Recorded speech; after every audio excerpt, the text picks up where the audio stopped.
మౌనిక్ గారు ఏంటి మీ స్టాండ్ ఏంటి ఈ వ్యవహారంలో? నమస్తే.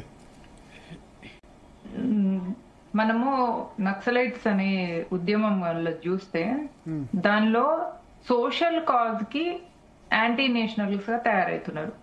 సోషల్ కాజెస్ లో సోషల్ గా ఏమన్నా డిస్క్రిమినేషన్ జరుగుతుంది అంటే సమాజంలో మన పట్ల ఏదన్నా జరిగినప్పుడు అది ఒక వ్యక్తి నుంచి ఇంకొక వ్యక్తి నుంచి జరిగిన ప్రాబ్లం ని మొత్తం దేశానికి ఆపాదించి యాంటీ నేషనలిస్టులుగా తయారవుతున్నారు.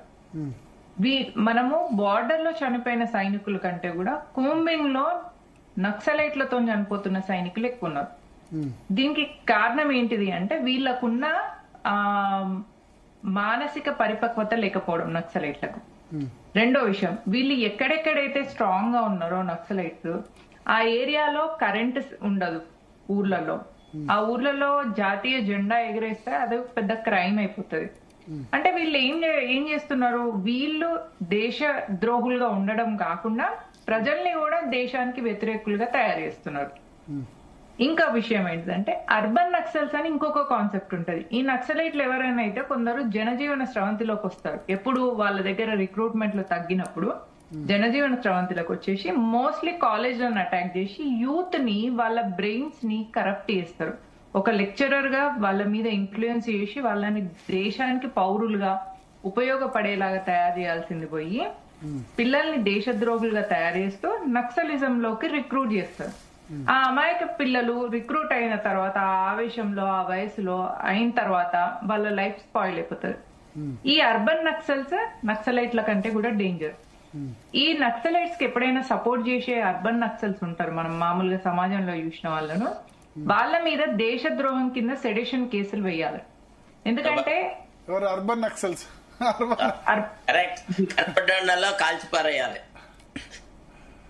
అర్బన్ నక్సల్ అని పేరు పెట్టాలా, ట్యాగ్ అటాచ్ చేసేసి స్టేన్ స్వామి లాగా తర్వాత ఇతరుల లాగా ఏ రకమైనటువంటి న్యాయ సమీక్ష లేకుండా భారతదేశంలోని రాజ్యాంగాన్ని తీసుకుపోయి అతపాతాళంలో తొక్కి పెట్టాలా. ఎక్కడ సార్ ఉదాహరణలు ఎక్కువ లేవు శరత్జీ, అట్లా అనకండి. మౌనిక్ శంకర్ గారు అంటే మీరు అర్బన్ నక్సల్స్ మీద ఒక్క నిమిషం, మౌనిక్ శంకర్ గారు మీరు అన్న పాయింట్ ఎగ్జాక్ట్ చెప్పాడు. అర్బన్ నక్సల్స్ మీద దేశద్రోహ కేసు పెట్టాలి. నేను ఇందాక చెప్పినట్టు నక్సలిజం లో రిక్రూట్మెంట్ తగ్గినప్పుడు లెట్ మీ మొత్తం రీఫ్రెష్ చేస్తావేనండి. నక్సలిజం లోపల రిక్రూట్మెంట్ తగ్గినప్పుడు అంటే వీళ్ళ విద్రోహ విప్లవం అంటారు, దీన్ని విద్రోహ విప్లవం అని అనాలి. దేనికి విద్రోహం? దేశానికి, దేశ వ్యతిరేకంగా. అయితే వీళ్ళు చేసే దీనిలో రిక్రూట్మెంట్, వీళ్ళ ఐడియాలజీలో రిక్రూట్మెంట్ తగ్గినప్పుడు వీళ్ళే జనజీవన స్రవంతిలో కలిసి ఒక కాలేజీలలో ప్రొఫెసర్లుగా లెక్చరర్లుగా తయారవుతారు. అయిన తర్వాత వీళ్ళు పిల్లలని వాళ్ళ మైండ్స్ ని కరప్ట్ చేసి నక్సలిజం లోకి రిక్రూట్మెంట్ చేస్తారు. రిక్రూట్మెంట్ చేసిన తర్వాత వాళ్ళను సపోర్ట్ చేసుకుంటే ఈ లెక్చరర్లు ప్రొఫెసర్లు ఎవరైతే ఉన్నారో వీళ్ళు అర్బన్ నక్సల్స్, వీళ్ళ అడవుల్లో ఉన్న నక్సలైట్స్ కు సపోర్ట్ చేసినప్పుడు ఈ నక్సలైట్స్ అర్బన్ నక్సల్స్ మీద సెడిషన్ కేసు వేయాలి. ఎందుకు అంటే దేశద్రోహులే నక్సలైట్స్ అంటేనే దేశద్రోహులు. ఎందుకంటే వాళ్ళు ఎక్కడున్నా కూడా ఆ ఏరియాలో డెవలప్మెంట్ కానియరు, జాతీయ జెండాను ఎగరవేయనియరు. నువ్వు జాతీయ జెండాని ఎగరనీయనిస్తలేవు అంటే, జాతీయ జెండాకి వందనం చేస్తలేవంటే నువ్వు దేశద్రోహి కాకపోతే ఇంకేమైతావు? అప్పుడు వీళ్ళ మీద సెడిషన్ కేసు వేయాలి, అడవులలో ఉన్న వాళ్ళ మీద పడేసేయాలి. ఎందుకు కాల్చి పడేసేయాలి అంటే వాళ్ళ వల్ల ఆ ఊర్లలో డెవలప్మెంట్ అయితలేదు. ఒక చిన్న ఎగ్జాంపుల్, బక్సర్ అనే ఊర్లో కొన్ని అంటే 40-50 సంవత్సరాల తర్వాత వరకు కూడా స్వతంత్రం వచ్చినప్పటి నుంచి ఇప్పటి వరకు కూడా అక్కడ ఎలక్ట్రిసిటీ లేదండి. దానికి కారణం ఎవరు? నక్సలైట్స్. చర్చ జరపడము అని అంటే చర్చను ఇప్పుడు ఎందుకు మరి నక్సల్స్ కాల్చి పడేయడం సొల్యూషన్ కాదు కదా. ఇప్పుడు అడవిలో ఉన్న వాళ్ళందరినీ కాల్చేయాలంటే ఎట్లా? వాళ్ళు ఒకవేళ మీరు వాళ్ళని కాల్చకపోతే వాళ్ళు జవాన్లను కాల్చుతారు కదా. ఇప్పుడు నేను అందుకే అదే చెప్తున్నా, బార్డర్ లో చనిపోయిన సైనికుల కంటే కూడా నక్సలైట్ల చేతుల్లో చనిపోయిన జవాన్లు ఎక్కువ మంది. ఆ సిఆర్పిఎఫ్ జవాన్లు అంటే ఎవరండి? మనలాంటి వాళ్ళే కదా, మనమే రిక్రూట్ అయిన వాళ్ళే ఆ సిఆర్పిఎఫ్ జవాన్లు. మరి ఈ బార్డర్ లో చనిపోయిన సోల్జర్స్ కంటే కూడా నక్సలైట్ల చేతుల్లో చనిపోయిన సోల్జర్స్ ఎక్కువ మంది ఉన్నారు, 1000 మంది ఉన్నారు. ఎందుకున్నారు?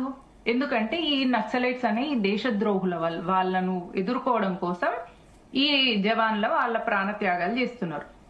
అక్కడ అంటే అక్కడ పాకిస్తాన్ లో ఉన్నవాడు మనకు శత్రువు అయినప్పుడు నక్సలైట్ మనకేమైతాడు? ఈ హైరార్కీ, ఈ హిపోక్రసీ నాకు అర్థం కాదు. ఇప్పుడు పాకిస్తాన్ మన దేశ పౌరులు కదా అని అంటారు. పాకిస్తాన్ లో ఉన్న వాళ్ళు మన దేశ పౌరులు ఎవరితో యుద్ధం చేస్తున్నారు? జవాన్లతో యుద్ధం చేస్తున్నారు. నువ్వు దేశ ఆర్మీతోని జవాన్లతోని యుద్ధం చేసినావు అని అంటే వాళ్ళు పౌరులు ఎట్లయితారు? దేశద్రోహులే అవుతారు.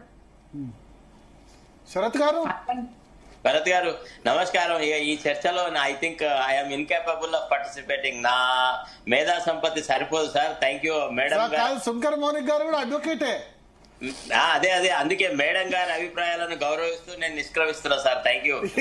అట్లా కాదు, this is unpalatable. If this is the understanding of madam as an advocate, I don't know, God only help us.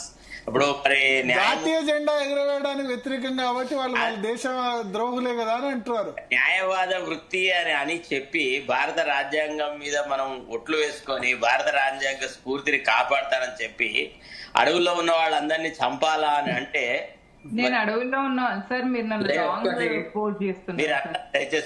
మీరు రమేష్ అట్లా విన్నాను.